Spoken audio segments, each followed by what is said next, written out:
एक घातक वायरस प्रयोगशाला से लीक होकर पूरे न्यूयॉर्क में फैल गया। 3 हफ्तों में 8 मिलियन लोग मारे गए और सरकार ने पूरे शहर को लॉकडाउन करने का आदेश दिया। एक जोड़ी प्रेमी एक घर के सामने मदद मांगने आई, लेकिन उनकी जोर जोर से पुकारने पर भी कोई जवाब नहीं मिला। तभी एक सफाई करने वाला आया। उसने तुरंत सहायता के लिए कॉल किया और थोड़ी देर बाद एक कचरा गाड़ी धीरे धीरे आई। गाड़ी से उतरे लोगों ने बिना कुछ कहे सीधे दोनों को गोली मार दी और उसके बाद तुरंत उच्च तापमान से कीटाणु शोधन किया गया।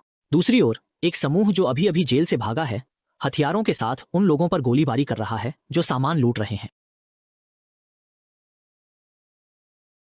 सरकार ने बचाव योजना शुरू की। एक आदमी घर को साफ कर रहा था, तभी उसकी घड़ी चमक उठी। जॉन एक गुप्त एजेंट है और यह संगठन का उसे वापस बुलाने का मिशन है। उसने अपनी पत्नी और बच्चों को समझाया। एक गुप्त कमरे में गया जहां उसने एक पासवर्ड बॉक्स निकाला जिसमें उसका सामान था और स्थान की पुष्टि की। जॉन निकल पड़ा। 2 आदमी एक पिज्जा खत्म करने वाले थे, तभी एक अपराधी बेसबॉल बैट लेकर अंदर आ गया। उसने देखा कि उस आदमी के हाथ में बंदूक है। वह डर के मारे तुरंत बैट फेंक देता है। दरअसल वह बंदूक बदल रहा था। महिला ने यह देखा और तुरंत पिज्जा उठाकर अपराधी की ओर फेंक दिया। फिर वह दौड़कर अपराधी के साथ हाथापाई करने लगी।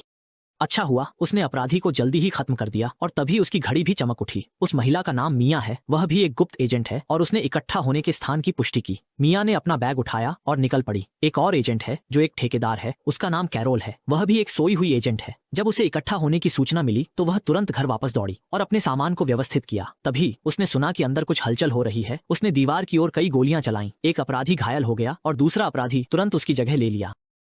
दुश्मन की फायर पावर बहुत मजबूत थी। कैरोल लड़ाई में नहीं फंसना चाहती थी, इसलिए उसने खिड़की खोली और भागने की कोशिश की, लेकिन वह एक जलती हुई लाश के पास गिर गई। उसने तुरंत गैस मास्क निकाला और पहन लिया, जबकि अपराधी उसे छोड़ने का इरादा नहीं रखते थे। वे बालकनी से लगातार उस पर गोली चला रहे थे। कैरोल को जवाबी कार्रवाई करनी पड़ी।